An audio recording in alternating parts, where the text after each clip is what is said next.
All right. What is up, everybody? It is 2025. It is late into 2025 for what we were trying to do. It is January 12th. It'll probably be not January 12th when we post this. But we wanted to get back together with Dustin and Matthew from Gaming Age and do our game of the year for 2024. But I don't know if you guys believe this, but we were somewhat pressed for time during the holidays. So we did not get the show done. So now we are going to do a hybrid best of 2024 / most looking forward to in 2025 with everybody. So thank you so much for being here. And I'm going to swing it around the horn and let everybody introduce themselves despite already having introductions done. And we'll go from there. Benny, welcome to Press for Time. Welcome, people. 2025's here. First show of the year. Really excited for that. We had a lot more cooking in the background, but this is a good way to start because we talk about the end of the year. We get to talk about the year that's coming in the world of games. So I'm excited for it. Matthew. Yeah, it's great to be back here. I really liked our chat last year. I'm glad that Benny is back to join us this year. Not sick, yay! Yeah, and just I loved doing this last year, so I can't wait to talk about games again with you guys this year. And last but certainly not least, Dustin. Yeah, thanks for having us back on again. I appreciate it. Always happy to talk about video games too. So there's a lot to look forward to this year too, I think. So it'll be an interesting year come maybe March or April even. Yeah, I think we're gonna have some good stuff this year. I think we have some sleeper hits waiting in the eaves that aren't the big AAA titles. So I'm excited to dive into some of those.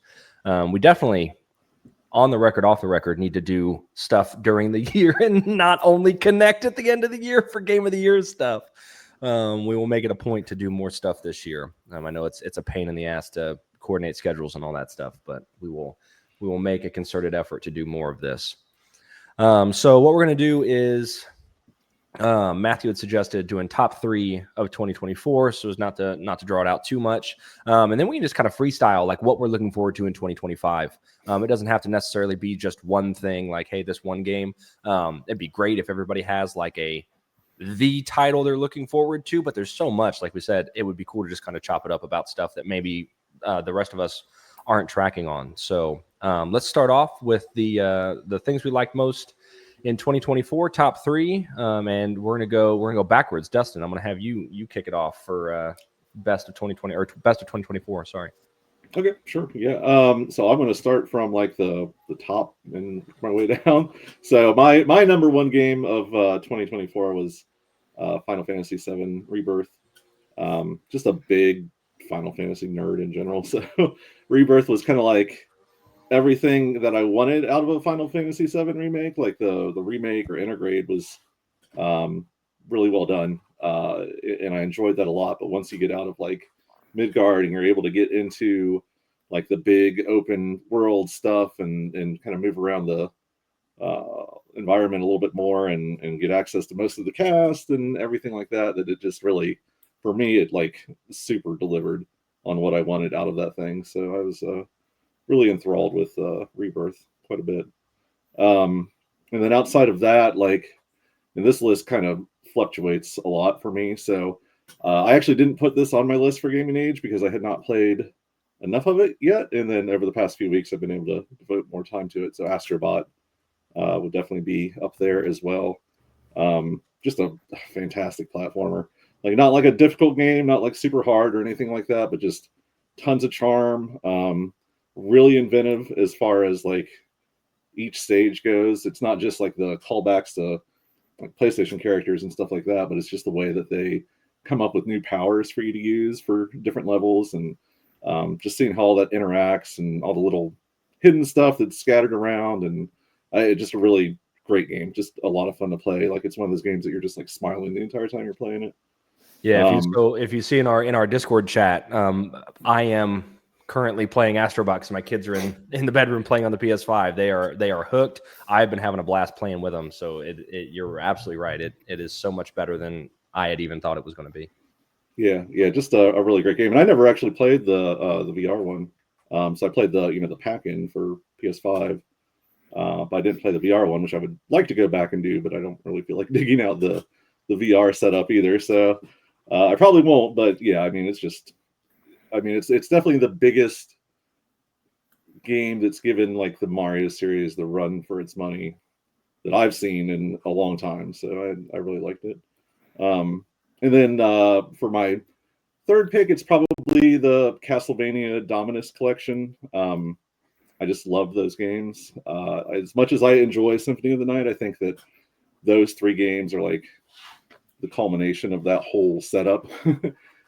Just the, Dawn of Sorrow is great. I was glad that they came up with some way to get around like the touchscreen stuff in that game, and it works fine. Like doing the seals that you have to do, like whenever you defeat a boss, and just making those like a QTE basically works really well. And then Order of Ecclesia is like my favorite one of those 3, and it's just a lot of fun to go back and play and have access to again, and not have to pay $120 for a cartridge like you would if you were trying to play it on the original hardware. So it's nice to have again. Sweet. Cool. Yeah, so I guess I'll go next then. I didn't know if anybody wanted to jump in and fawn about the picks there. Yeah, I'm literally playing Dawn of Sorrow right now. I've had it since it came out, but I have not had a chance to take that time. And I'm like, you know what? Let me go play something I really want to play and not just play a new game because it's a new game. So like, I absolutely love those games on the DS.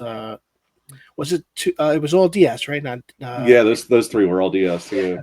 So I'm a big Soma fan. He's one of my higher tier Castlevania characters that are not in the traditional, Belmonts and stuff like that. But yeah, I do appreciate the integration with the touchscreen because I was playing. I'm like, wait, how are we gonna? And then obviously you get to that point where it makes sense with the ice and stuff. I'm like, all right, this actually works. And I do like that they we're very conscious about mapping all of the different screens, and you can adjust it so like you can have a full screen of stuff, but it's not focused on stretching the game. Like you can have everything be visible, so like it makes that that portable essence like really work on the TV.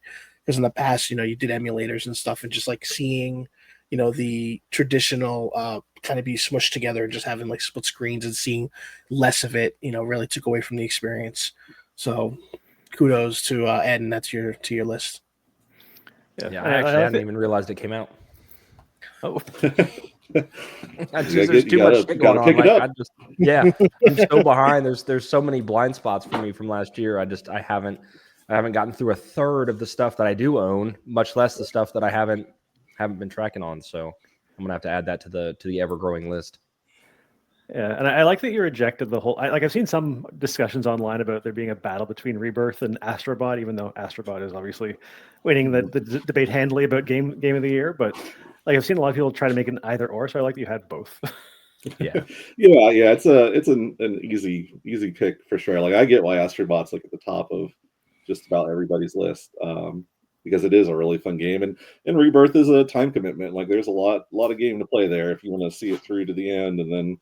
And you really have to have played the other one too. So like, if you're a newcomer to it, there is no just pick up and play with Rebirth. Yeah. Like you have to be pretty committed to Final Fantasy already. Yeah, you'd be lost. You'd be lost for sure. And then there's even like post game stuff in that. So like going through and playing it on hard, and like the difficulty or the level cap goes up, and so there's a lot to play. Astrobot definitely does not take nearly as much time, but so I'm both great. I'm glad we did not end up doing like any type of live reactions to the Game Awards, because when Astrobot won, I was like, I had not really delved into it at all or watched anything about it. So I had written it off as just like a Sony marketing tool attached to Astro's Playroom, because I'd played Playroom and I never gave Astrobot a second thought. And it won the Game Awards, and I was like, what? It's like the competition is so stiff there. I was like, there's absolutely no way this is the game of the year. So I bought it that night. It went on sale on Amazon. And I was like, all right, no, I'll go ahead and pick it up, because worst case scenario, I could play it with my kids will play it. And we got it. And once we submitted our list for Gaming Age, I had gone through, 3/4 of the game, and I was already pretty sold on it.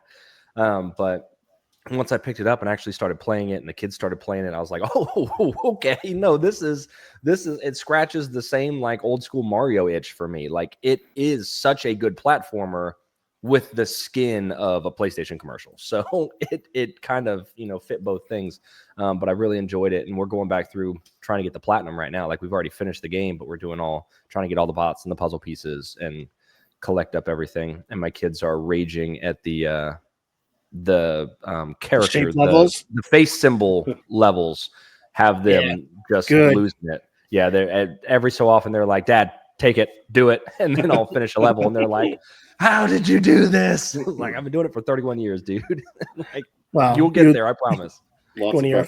Here's a funny twist to that. My 8-year-old is obsessed with Astro since before, when we played that was actually his gateway into gaming. Destroyed the playroom. He's tried the VR. He's a little too young for it, so I'm not crazy about it. And I was going to mention, Dustin, you may not want to pull out your old PSVR because the leather is probably like cracking. Because we put it on, and it was my kid just had black dandruff from playing it, and I'm like, yeah, we can't do that. But me playing that game when I was reviewing it, he was my test subject. I put it on for him first. I said, look, you're playing this before anybody else. And then he went in, he was immersed. He couldn't believe the depth of, the creativity with the different characters, the different worlds, the weapons and things like that. But then once we go and actually do the review, I'm like, see this game. This is game of the year. Did you lose me? Yeah, you're back now. Hello? You're back. Lost it for a second. Weird. No, it was definitely, once we finished the game together, I said, this is game of the year. I understand why. And my thoughts are, with all of the heavy pedigree of games that are out there, for me, I didn't get to play Black Myth. I hadn't played Final Fantasy because I just started playing the Zack game. But at the same time, I'm thinking about game of the year. Game of the year is like biggest impact. It's not always like what's breaking the mold and changing things. This game is so accessible to just about anybody. Mm-hmm. It gave people a reason to pick up something quick. So more people played it, so there was a lot more word of mouth. I think people appreciate and love Final Fantasy and Black Myth. But again, somebody like me didn't get to play them. I would love to put them on the list, but I'd be lying just from my hype of enjoying them that they'd be game of the year. This game, I took the time out, and a lot of people did, versus playing other games. And I think that's the real thing in hindsight that people forget about. It's not about that the other games weren't as good. It's all these kids. No kids are really playing Black Myth in the grand scheme of things. No kids are really playing Final Fantasy. Balatro, maybe? So that was just my thought. What region their app store is in, I guess. True, very true. Well, Tyler, you mentioned it being like a throwback to Mario, but it's kind of a throwback to how Sony used to be. Yeah. Like, personally, when I bought Astrobot, and when I bought it, I'm like, this might be the last PlayStation game I buy for a long time, because like the whole cinematic direction doesn't really appeal to me as much, whereas like the 3D platformer does, and I can't see Sony going back to that. Yeah, so it's been really nice though. It'd be nice, but it's like I love like Sly Cooper and Ratchet and Clank and Jack and Daxter. So it's fun to see a game go back to that. Yeah, definitely.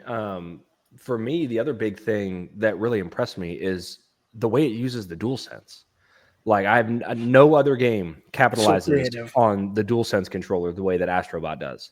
I think me and the kids have like 32 hours in it at this point, just playing and replaying levels and stuff, and I'll still start a level and be shocked and just sit there and fawn over how great the detail in the controller movements are, just the feet clicking, or when you're in the levels where it's raining and you can feel and hear the rain. Like, I know other games do that, but I don't feel like any have ever done it as effectively as Astrobot does. So it just takes the entire PlayStation ecosystem as it stands now and puts it in a game. So I had a blast. And you can find the hunter from Bloodborne and dress as him and run around. And I mean, what else do I need? It's the Bloodborne sequel we didn't know we needed. Right? I feel like they put a lot of Ape Escape stuff in there. So I'm hoping they did so much Ape Escape stuff. They want to revisit Ape Escape at some point. It'd be kind of nice. Yep. Yeah, it definitely brings back a lot of those long dormant IPs that they swear they don't have. Right. Like, we don't have a lot of original IPs. Do you realize how many you have like thrown out there? So I think much stuff is just rotting away in the graveyard. Yeah, I mean, look, it's always a risk to gamble on an IP if there is demand, but I think this was a great way to kind of test that, with a studio that just truly cares about the preservation of like that childhood, that kid feeling of playing these games for the first time, and the world of mascots. And like you said, going back to when PlayStation was doing this, think about Crash. Crash was the first that we got before we got anybody else. And that's what it was. It was the name of the game of, it could be a platformer. It doesn't have to be super story heavy. It could just be fun. You could pick it up, put it down, and potentially want to revisit it at any moment because of how casual it is. And the worlds are so different that you don't feel like you're kind of doing the same thing over and over. Like the levels just give you enough of that refresh, especially like when you go to those levels that focus on the power-ups. Like you get the little speed runs and all that other stuff. There's so much to do. And both of us, my son and I, platinum it on our accounts, and we still go back and play it. So it just speaks volumes to the game itself. Yeah. All right, Matthew, what you got for us? I guess I'll copy Dustin and start at number 1. It's gonna sound weird, but Super Mario Party Jamboree. I played those games back in the late 90s on the N64. I loved them, and I just forgot about them. And then a couple of years ago, one of my friends has 2 young boys, and they discovered Mario Party. So I've been going over and playing with them, and I've remembered how fun and how infuriating the game can be. And the new one, it adds a buddy system that doubles down on making it infuriating, because you can steal 2 stars, you can get 2 stars, you can do everything double when you get a buddy. And so like it's kind of fun to just crush the hopes of a 10-year-old so quickly and so effectively. Yes. But the games are really good. Like it's your standard thing, but they've added a bit of a story mode too, so you can play solo, you can play with other people. So I really enjoyed it in a way that I haven't enjoyed Mario Party in a long, long time. So for me, that was easily number 1.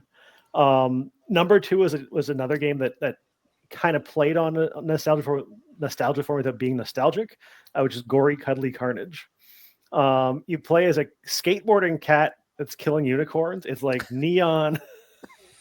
It's like it's right up your alley, actually. Yeah, it's incredible. It really feels like one of those God of War clones that came out like 15 years ago. But what? Yeah. I'm telling you, when you see the game, you'd understand. Like it's hard. Is it like top down, like an isometric kind of thing? No. It's like a side scroller, like third person. So what's the title again? Like it's called Gory Cuddly Carnage. It's incredible. Yeah, I just had this grin on my face. Yeah, it's incredible because it feels like one of those games that they used to make. They don't anymore, probably for good reason, but it's fun. It's stupid. Oh yeah, dude, my daughter is gonna flip for this. It's on my list. I haven't picked it up. Yeah, I'm picking this up tonight. Yes, this is perfect. Yeah, I played on vacation. I played the heck out of it because it's just ridiculous. There's like quick time events. There's like all this stuff they used to do, and it's fun. Shit. Yeah. So yeah, that's like it was between that Mario Party Jamboree is like the 1-2 for me, and number 3 is I go back and forth on this. Like I kind of enjoyed Still Wakes the Deep because I like games made by Chinese Room. I kind of enjoyed a couple of other stuff, but I guess I'll just give in to nostalgia fully for number 3 and just say the Red Dead Redemption on PC because it finally made it to PC after 14 years. And it's just nice to just ride around this huge open world. Like I know they did it better in Red Dead 2, but it's still fun to go back to it and see it and just like ride on your horse and like do all these crazy side quests and like, it's just enjoyable. So yeah, it sounds like it's a good version of it too. Like I mean, they didn't do the best with that GTA trilogy that came out, and I think they've kind of fixed it now. Yeah, sounds like they actually put in work with the first Red Dead, which is nice. Yeah, no, the GTA trilogy was bad. Yeah, if we're being honest, those rain effects were something else. There was lots of bad stuff in there, but just like I don't get a lot of time to just sink into big open world games anymore. Yeah, and so it's fun to do that to one where like big part of it was just exploring the Old West, like the big open spaces, and it was really fun, and I liked it a lot. So I think I'll put that as number 3. I really like, kind of exactly what you said. Like I don't have a ton of time to sink into giant open world games anymore, and I skip a lot of them as they come out. I mean, I've fallen completely off of the Assassin's Creed franchise when it went from a nice linear, 8 to 12 hours to this 70 hours of nonsense that you have to do. Like I bounced off. I stopped playing them. But with something like Red Dead, where I'm going back to a game I've already played, there feels like there's way less pressure. Like I don't feel like I have to necessarily finish it. I don't have to push the story forward. I can do exactly what you're saying. I can just roam and be like, oh yes, I remember what this feels like. This is so cool to re-experience. But if I put 15 hours into it and then put it down and I'm like, I need to move on to something else, I don't feel like I've missed out on anything. Exactly. Like I know the story. I know how it ends. So I can just goof off, have a good time in the game, and there's no pressure to do anything else. So I love going back and revisiting some of those bigger titles without the stress of like, oh shit, I need to get through this. So I absolutely agree with that. And I want to go pick it up again and work my way through it. But yeah, and again, I'm glad that they finally brought it to PC. It makes me look forward to playing GTA 6 in 2039, I guess. Right, whenever it comes out.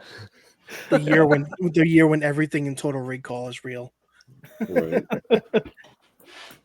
At this point, we're not getting Total Recall. It's just going to be Idiocracy. That's the only cool sci-fi future that is in our future at this point. We've made all the wrong decisions to lead us directly to that movie. At least we get Brondo, right? Yeah. It's got electrolytes. That's what plants crave, man. That's it. Awesome. So my list is very weird because I went in a very different direction in 2024 of gaming. So later in the year, I invested in a gaming PC for the first time in my life. Yeah, which is weird. And he still hasn't played anything with me. That's true. Bought this gaming PC so he could play games with me, and he does not play video games with me. Because I've gotten really, really invested in indie horror. Like I've always loved my horror, as you guys know. But like now that I can play all these games I hear about that I couldn't play that are not on console, like it's just taken over my life. There is so much indie horror on PC. It never ends. And I just like my desktop is mostly games that I haven't played yet.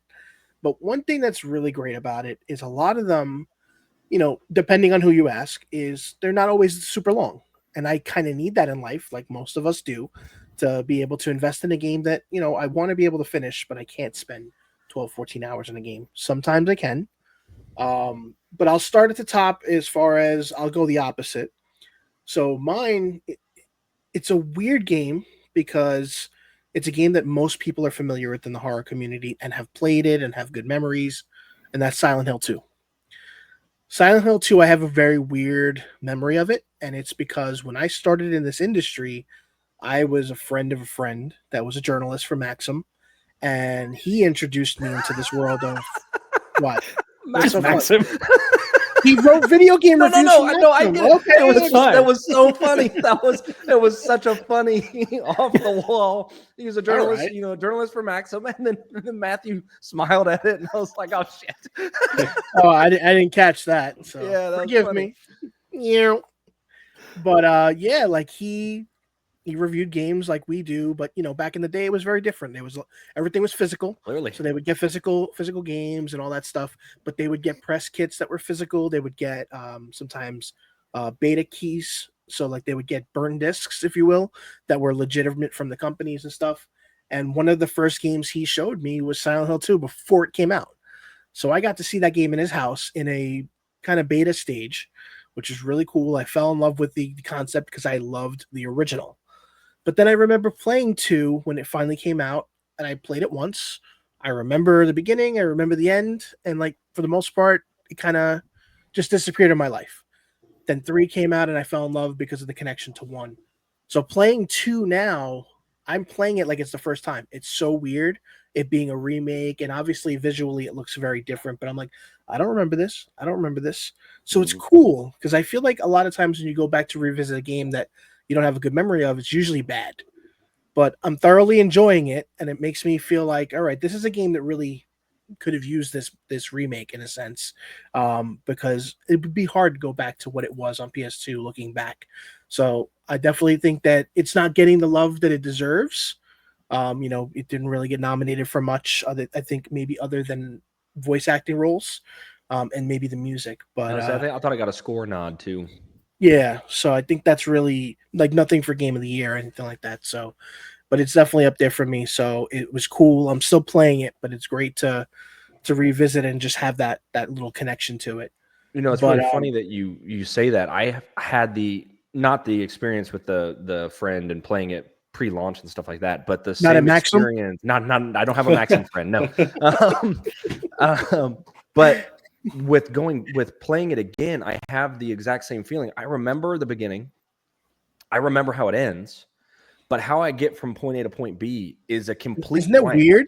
It's Like very I weird. remember the radio. I remember Yes. when But like as I'm that's playing where- through it, and I'll be playing through it and doing some of the puzzles, and it'll be like in the back of my brain, I know how to do it, but I don't know why I know that. Like I don't remember remembering, if that makes sense. Like I cannot create an image of what I'm supposed to do, but it still feels familiar. It still feels like doing something I've already done, but in a weird, like deja vu kind of way, which fits with the theme of the game so well that it's unsettling. Like I'm playing through it's it. very And it's appropriate. like, oh yeah, this is a very strange feeling, but I'm doing the same thing. I'm playing through it just a little bit at a time, like 45 minutes here, 30 minutes here, an hour here. And I'm playing through it with my wife.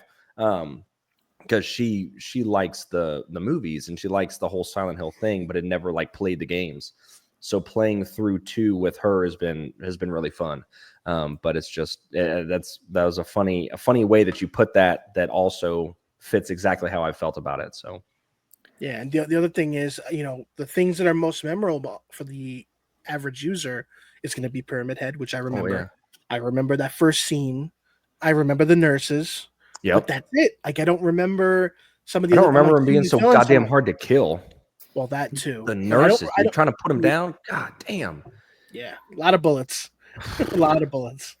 But yeah, it's definitely they did a great job. Look, I like Bloober. A lot of people were like crapping on them in the beginning of the year. Like I liked their games before that too.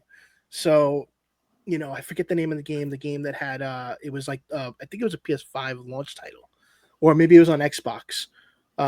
Matthew, you seem like you might know what I'm talking about. I mean, they did a Bloober. yeah. Well, I was gonna say, like, it's great to see them get redeemed because they did a PS4 launch title called Basement Crawl, and it's one of the worst games of all time. See, And that so one to I see- don't remember. Yeah, I don't remember that one either. They released it. They had to pull it from the store. It was so bad, and they Wow. re-released it as like Brawl or Crawl or something like that.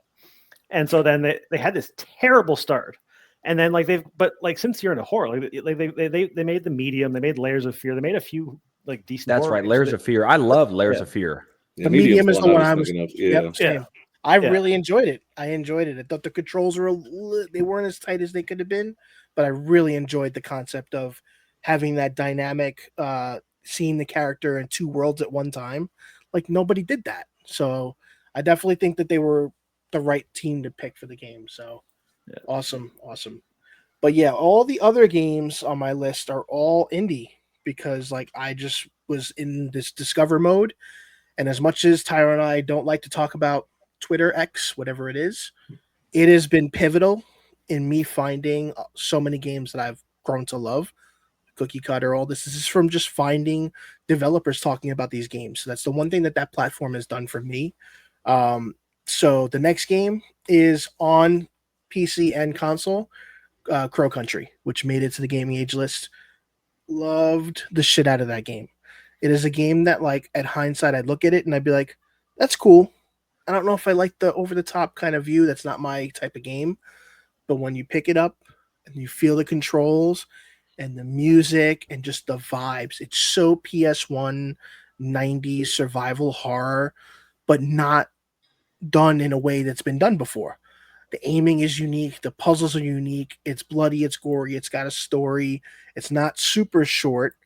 But it's just like, it was one of those games like I played it and I stopped playing everything else until I finished that game. So like to me, in the world now, when I have to play 100 games at once, to be able to dedicate time like that, it spoke a lot to, how much I appreciated the game. And I know the game has gotten a lot of love too. So if you're into survival horror and you're looking for something different, because a lot of times we hear survival horror, the first thing we think, oh, it's going to be a Resident Evil clone or a Silent Hill clone. And it's not. It's far from that. but you can see the inspiration on its, you know, the direction and the visual style, the music. Highly recommend it. I think it's a pretty inexpensive game. I think on Steam right now it's $20. So like it's on console as well. But I highly recommend that one. And then my just lose every I don't know what's Yeah, going we're on. But losing you like, again. Yeah, it's everybody's cutting out a little feeds bit. just went away. Where Oh. so I guess my internet doesn't like me today. Am I here? Kind Hello? of. We can hear you, but your The video, video is... doesn't match up. Nope. I think you might be back. What in the Not- hell oh, is going almost. on? Okay, you're Okay, back. there you go. You're good. How about now? Yep. There you go. Yep. Oh, Thanks, Verizon. You're screwing me today. Happy 2025. They're too busy So my last getting set up for the wild card games today. true. Verizon is So the my official last internet game is sponsor. going to be it's going to be tied for 2 games because I really couldn't pick one or the other. They're both indie Cheater. games. One is too bad. We don't have rules here. One is PC and console, but I played it on console, which is from Puppet Combo. For those that are familiar with my love of horror, Puppet Combo is really up there with me as far as indie. It's called The Glass Staircase. It is a PS2 inspired horror game that, in the veins of some of my favorite PS2 horror games, Clock Tower 3, you know, all those games that are worth a lot of money, you know, those third person survival horrors. Roll So Riders and all those. yeah, exactly. So it's similar style game, pretty short, like maybe 4 or 5 hour game. A lot of fun, unique puzzles. You kind of play as different characters going through the story, and the characters may or may not survive, and you kind of just proceed to go through different days in like the same location. But it's really cool, atmospheric, and it has those PS2 graphics. So I've become a sucker for like retro style graphics, which is I think another reason Crow Country sat with me so well. And then the other one is another indie that was PC first, but it's on console too, called Rewind or Die. This one's PS1 style graphics, so we go even further back, pixelization and all. Character that basically works in a video store, like in the early 90s, and basically gets abducted by a serial killer wearing a hog mask, and you pretty much have to escape where he's taken you. And there's like Resident Evil style aesthetics with puzzles and finding weapons. But then like the killer will appear once in a while, and when he does, the music turns into like this crazy heavy metal tension, and it gives you like that feeling you had if you played like Resident Evil 1 with the dogs, and that when the elevator is coming down with Jill, when you're almost a Jill sandwich, all that tense music, but it's in like metal form. So it's like, all right, it's quiet. All of a sudden you hear this, and you hear Biggie, and he's just coming to chase you and shit. And it was just a lot of fun. And there's like multiple endings, and it kind of gives you a lot of that old school nostalgia. So had a lot of fun discovering these indie games, because it's, again, those are like some of my favorite times of gaming is early PlayStation 1, PlayStation 2. I've been playing the horror game for so long, so it's nice to go back. Not everybody likes that. Some people are like, all right, if it's, if we can do better, why do we go back? So, it's subjective, but that's my list. Yeah, I was never into. I'm still not into horror games at all, but I still check the Steam new releases chart like pretty much every day. And the number of PS1 and PS2 inspired horror games that come out regularly is crazy. Yes. So it's a lot. I can't That's because us elder millennials are all getting into our deep nostalgia bags. We're all of the appropriate age now where it's like, oh shit, back in my day. and we're all, I mean, that's what we're all into now. I am just as guilty of it myself. So I was sitting the other day thinking, man, I wish there was a good way to play Kingsfield again. Like, oh my God. It's neat to see what people do with that technology too, because I mean, Yes. we've really kind of exhausted the well for like 8-bit and 16-bit style games. That's where they're going but now. People really do some cool stuff with like PS1 era visuals, where you go back and you actually play like a PS1 game. You're like, I don't know that I really enjoy the way this looks or feels, but it's the handling. For me, they're really doing They stuff with it. Like, modernize it. Yeah. trolls they've figured that stuff out so well that really it's just the visual pizzazz that they're able to put on there now that makes them pop a lot more, I think. Exactly. I'm all about a retro looking game that feels modern, that controls well and is not so obtuse like a lot of those games are trying to go back to them. So, well, what's great about some of the indies too is a lot of times they'll give you the choice. So some of them will give you tank controls, and some of them will give you modern analog controls, which literally will give you two different type of people that'll play the game. If you're only giving them tank controls, you're alienating, and not everybody wants that nostalgia. They want nostalgia with modern feel. So that's definitely true. Awesome. All right. Well, for me, I am also going to break all the rules, and I have, of my top 3, 2 of them are technically DLC. So, let me guess. I can guess which one. I can guess one of them for sure. Everybody knows one of them. Matthew knows the other one, but so for me, I'm gonna shake it up. I'm gonna start from the bottom. I'm gonna work my way up. So number 3 for me is Black Myth Wukong. I think it kind of got lost in the shuffle. I mean, I know it got nominated and all that, but I feel like there was too much culture warring on both sides of that. There were the people that were boosting it because they were like, hey, yes, anti-DEI, this is an amazing game. And then there were the people that were against it, like, no, the creative director said terrible things. And in the middle, there are the people that played the entire game and were like, yes, this is an amazing, almost Soulsian boss rush style game with excellent, tight gameplay, fantastic bosses, an incredible score. I had so much fun with it. The only reason I have not gone back and gotten the platinum trophy is because there is a very poorly done trophy mechanic. There you need to be able to get these items. So, long story short, it's a loot item that grows on the ground, but it is like a 1% chance to drop when you pick it up. So the plant always grows. You harvest the plant, and 1% of the time it gives you the seed for the plant instead of just the item, and then you can take it back to your hub world and you can grow it yourself. But it's like a 1% chance to drop the seed, and the plant only blooms every 30 minutes of real life time. Wow. So you can't just you can't go back to your bonfire and respawn it. You have to wait for 30 real life minutes. And ain't nobody got time for that. Ain't nobody got time for that. I Right, literally do not have time for that.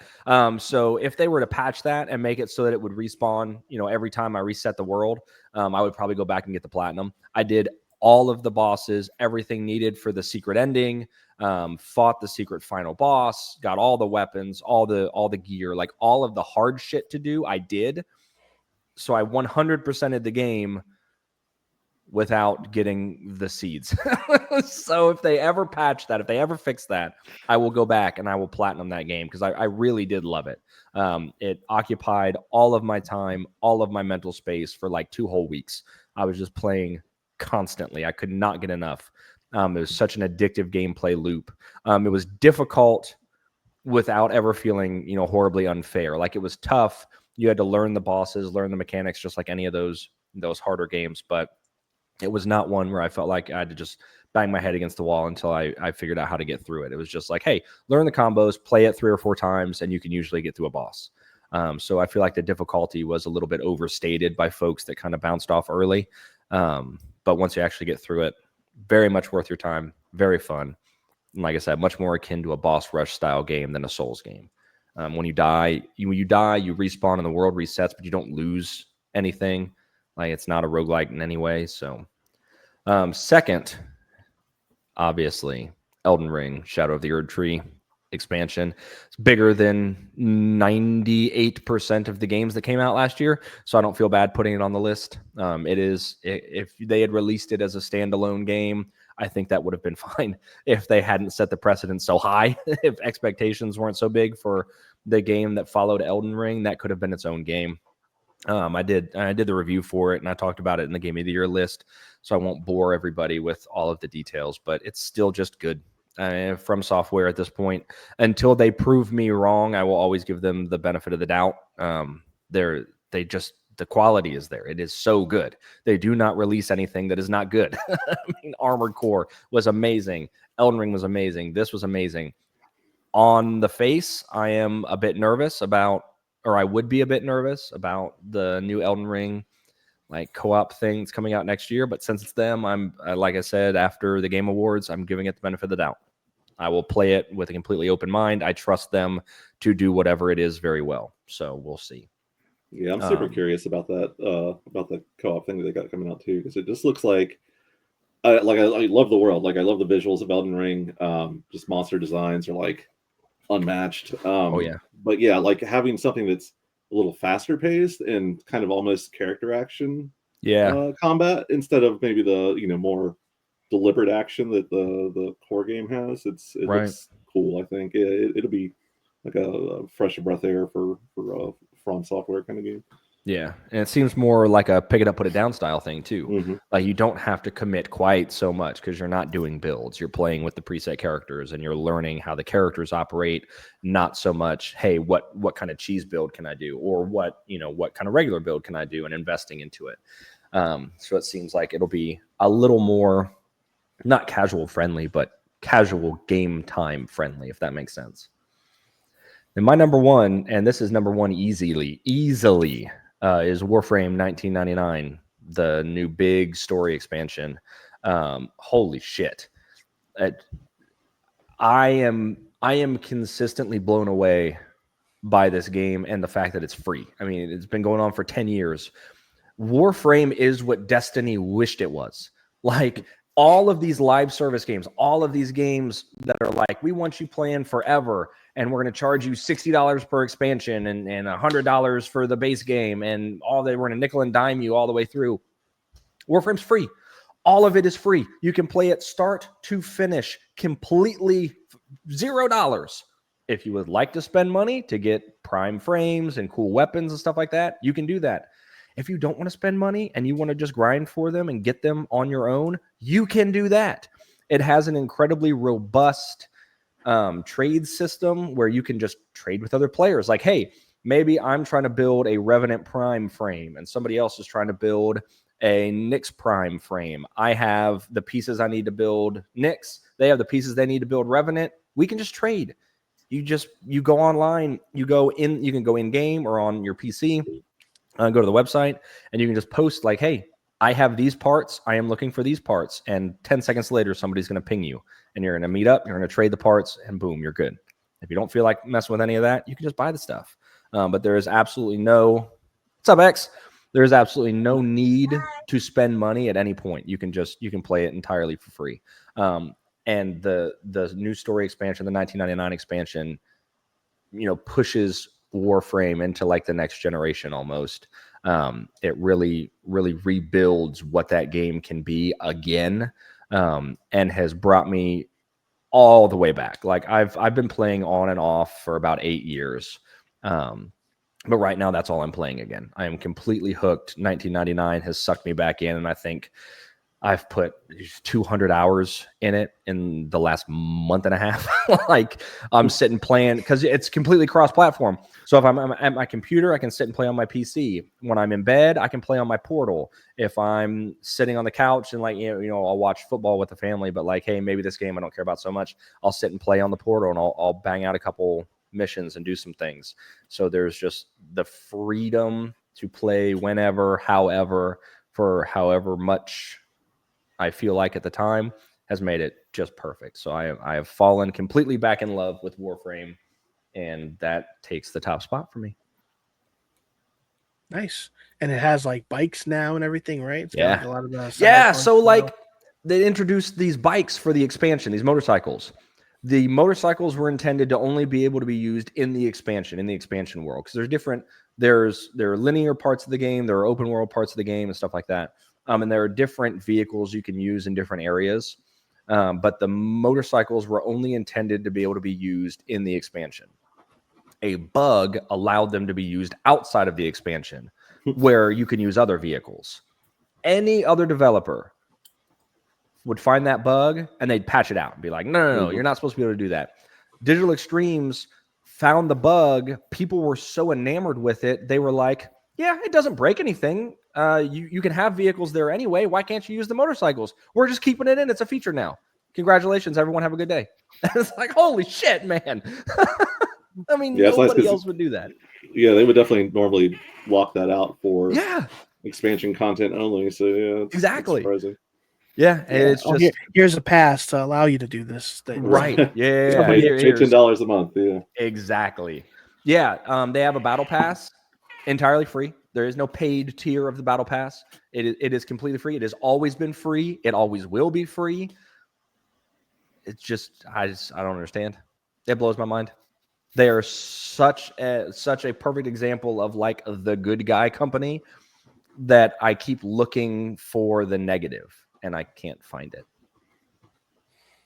Well, it's an awesome underdog story too when you think about when that game first came out. Oh yeah. How it didn't fare well for a lot of people, and then the game transformed and It they was- just took it in a different direction. It was And painfully obtuse when it came out. Like you could not figure out what to do, how to do it. It was not well optimized. And I was a pretty early adopter.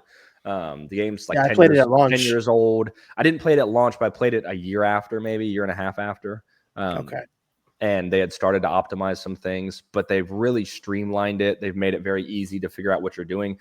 I've gotten a bunch of my friends into it now as new players, and they've streamlined everything. There's a codex, and you can follow the quests from point A to point B and work your way through the story linearly, as opposed to before it was just like figure it out, Figure it bitch. Yeah. But they've done a lot to make the new player experience, the onboarding experience, much better because it is long. It takes 100 hours to get through like the main content, and that's if you just laser focus and don't do anything else. But it's so easy to get sidetracked and do other stuff. So Awesome. Yeah, I'm gonna try to eventually go back to it. I keep downloading it, but then I'm like, oh, I need to update this game. I need more space. All right, I have to let this go for now. Right. Some of these games, hundreds of gigs. it's a good time to get back into it, Benny.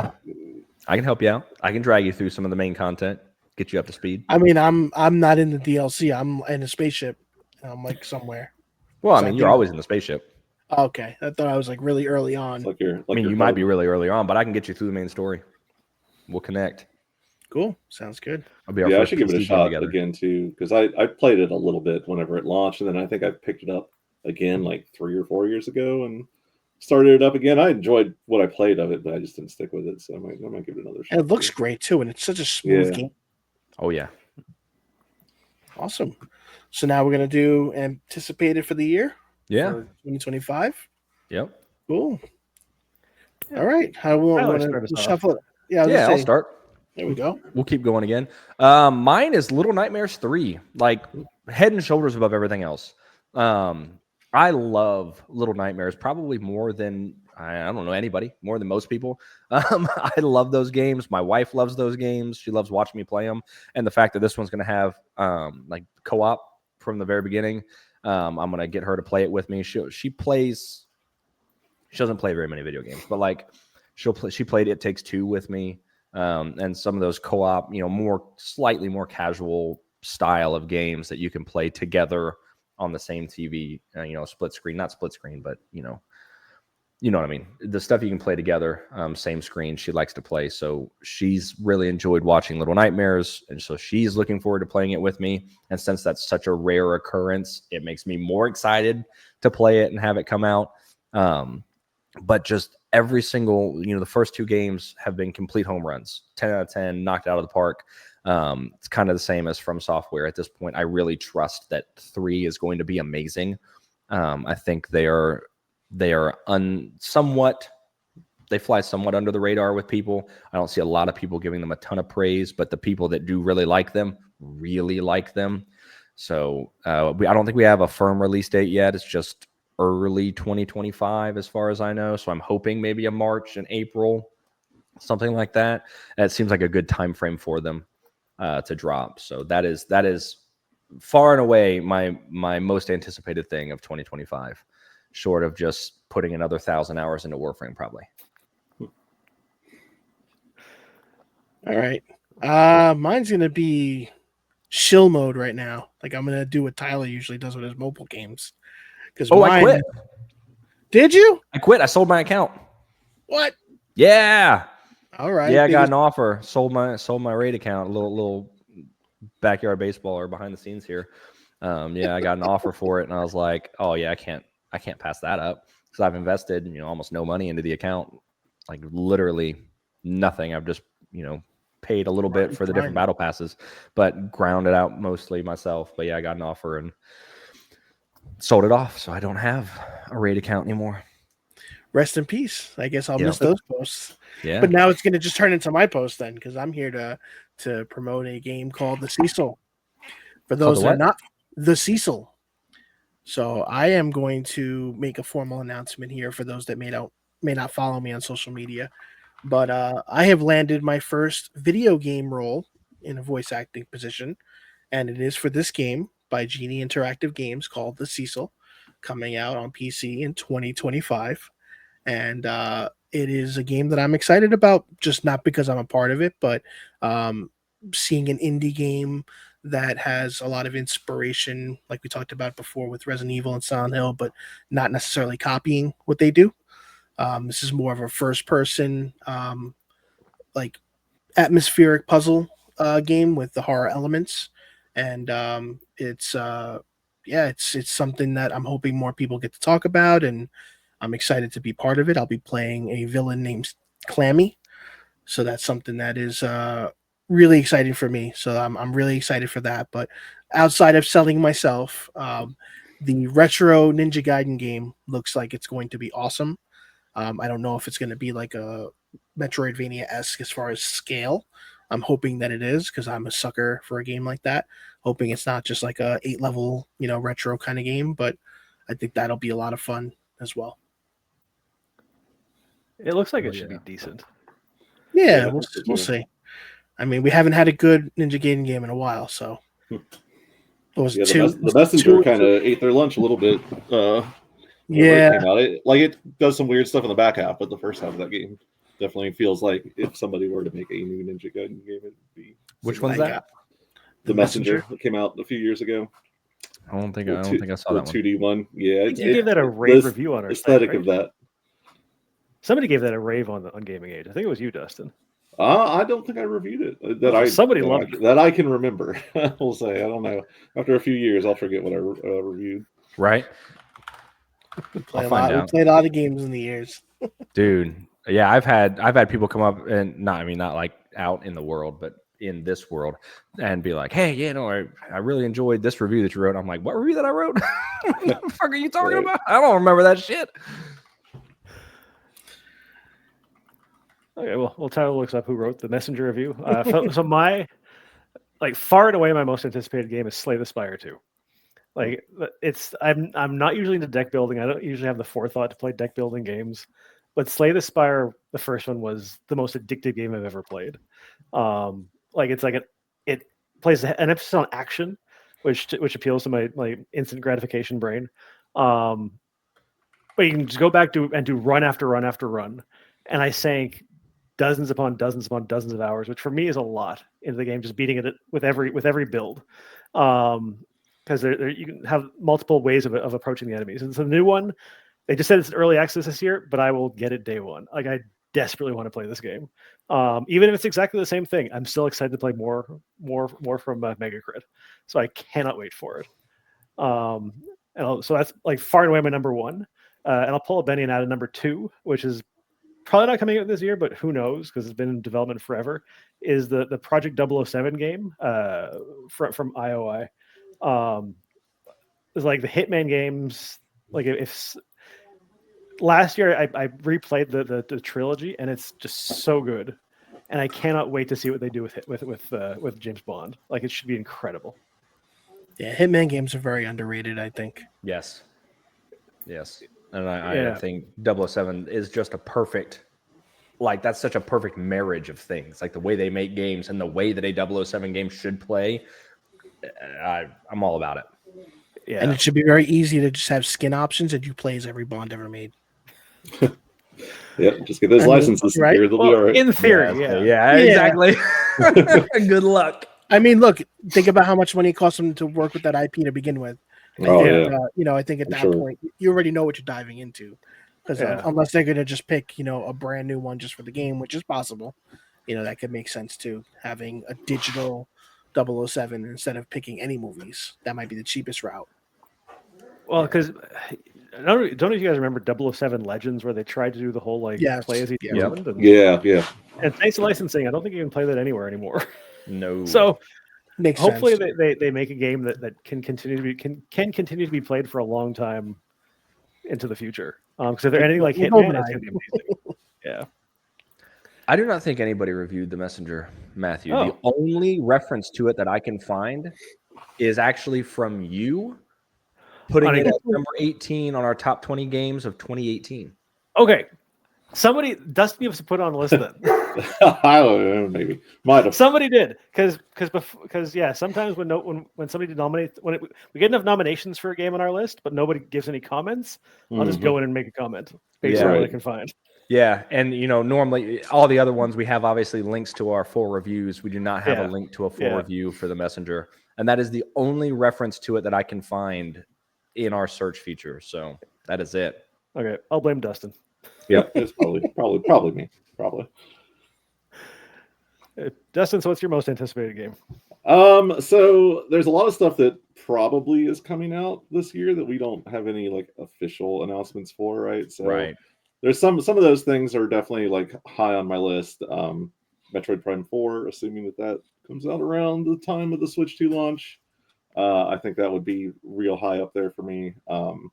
Silk Song would be another one that probably will come out this year. Right. Silk Song's a weird game. I feel like there's a lot of footage out there for Silk Song that I didn't realize was out there. There was a TikTok feed or something that just had tons of gameplay from it.